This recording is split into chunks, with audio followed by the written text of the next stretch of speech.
Hello दोस्तों, इस प्यार को क्या नाम दो स्टार प्लस के मोस्ट पॉपुलर शो में आपको दिखाया जाएगा। आस्था घर से अपनी प्रेजेंटेशन के लिए निकल जाती हैं, जहां पर अंजलि जो होती हैं वो उन्हें कहती हैं कि लो बेटा दही खा के जाना।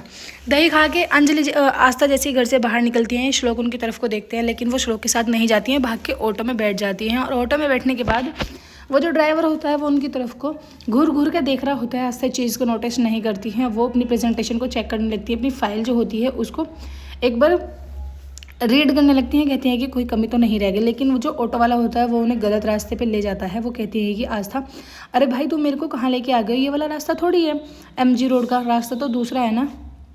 आस्था जो होती है ऑटो से नीचे उतर जाती है और कहती है कि ये तुम मुझे कहाँ लेके आ गए। लेकिन वहाँ पर 2-3 आदमी होते हैं जो कि आस्था के मुंह पर हाथ लगा लेते हैं, उसको बोलने नहीं देते हैं और वहाँ से कहीं लेके चले जाते हैं। उधर आप देखेंगे श्लोक जो होते हैं उनकी बेचैनी बढ़ती जाती है। वो कहते हैं कि अरे आस्था तुम आई क्यों नहीं हो, जब तक तुम नहीं आओगी तुम्हें मैं हरा के तुम्हारा जो हार वाला चेहरा है उसको कैसे देखूंगा। वो फ़ोन मिलाते हैं, आस्था का नंबर जो होता है वो स्विच ऑफ आ रहा होता है कि तभी निरंजन गंजा जो होता है वो वहाँ पे आ जाते हैं। आगे कहने लगते हैं कि क्या हुआ श्लोक बेटा, तुम किस चीज़ की टेंशन में हो, क्या तुम्हें प्रेजेंटेशन नहीं देनी है। श्लोक जो होते हैं वो कहते हैं कि नहीं मुझे प्रेजेंटेशन देनी है, वो मैं आस्था को फ़ोन मिला रहा था, वो अब तक नहीं आई। फिर उसके बाद निरंजन जो होते हैं वो श्लोक का जो फ़ोन होता है उसको ऑफ करवा देते हैं। उधर आस्था को ये लोग धमकी दे रहे होते हैं, कहते हैं कि ज़्यादा तोड़फड़ाने की कोई ज़रूरत नहीं है, सिर्फ हमने तुम्हें यहाँ 2 घंटे के लिए रखा है। वो कहती है कि मैं 2 घंटे बाद खुद से आ जाऊँगी ना, क्योंकि अभी मेरी प्रेजेंटेशन है और मुझे जो है बहुत ज़रूरी प्रेजेंटेशन देके आनी है, वरना मेरी जो है सारी मेहनत जो है वो बेकार हो जाएगी।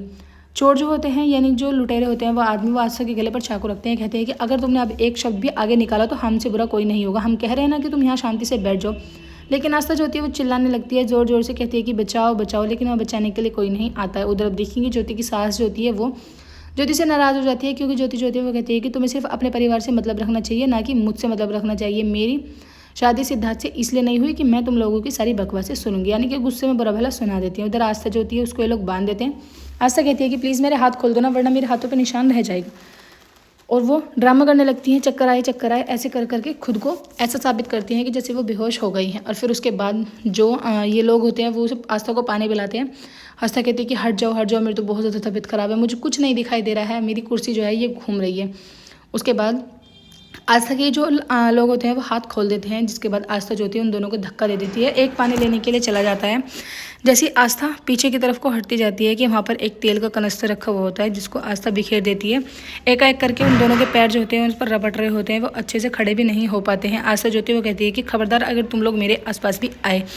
आस्था जो होती है उनके ऊपर एक वहाँ पर तकिया वगैरह रखा हुआ होता है, उसको फेंक के मारती है कि जिसके कारण वो दोनों आपस में ही रपट के नीचे गिर जाते हैं। उधर प्रेजेंटेशन स्टार्ट हो जाती है, जहाँ पर निरंजन जो होते हैं बहुत ज़्यादा खुश होते हैं, क्योंकि उन्हें पहले से पता होता है कि आस्था प्रेजेंटेशन में यहाँ पहुँचने वाले नहीं है, क्योंकि 2 घंटे बाद ही वो जो लोग हैं उसको छोड़ेंगे जब तक मैं नहीं कहूँगा।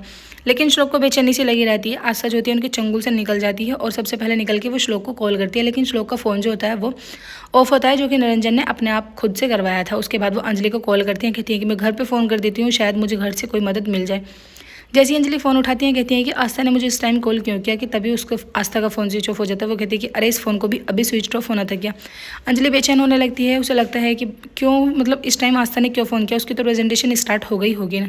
उधर श्लोक जो होते हैं वो वेट कर रहे होते हैं, लेकिन आस्था का कोई अता पता नहीं होता है। आस्था जैसे ही रोड पर जाती है कि उसे एक स्कूटी वाले अंकल दिखाई देते हैं। वो उनसे कहती है कि अंकल देखो ना, मेरे बच्चे स्कूल में हैं, 4 बच्चे हैं, इतनी धूप हो रही है, कहीं मेरे बच्चे रेल ना जाए, इसलिए प्लीज़ मुझे MG रोड पे जो कॉलेज है स्कूल है वहाँ तक छोड़ दो।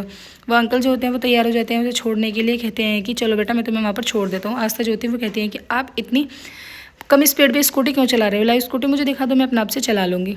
उधर निरंजन जो होते हैं वो सभी के प्रेजेंटेशन को देख रहे होते हैं कि वहाँ पे आस्था का नाम अनाउंस होने लगता है, क्योंकि नेक्स्ट जो चांस होता है वो श्लोक के बाद आस्था का ही होता है। लेकिन वहाँ पर आस्था मौजूद नहीं होती है। जैसे वो अपना फैसला सुनाने वाले होते हैं, कहते हैं कि जब यहाँ पर आस्था है ही नहीं तो हमें इन सब में से ही किसी एक को ये जो मतलब टेंडर है ये देना पड़ेगा। कि तभी पीछे से एकदम से आस्था आ जाती है, कहती है कि सॉरी फॉर लेट, मैं थोड़ा सा लेट हो गई थी, प्लीज़ मुझे माफ़ कर देना। एपिसोड की अर्निंग तो इसी फ्रेंड्स, आने वाला एपिसोड बहुत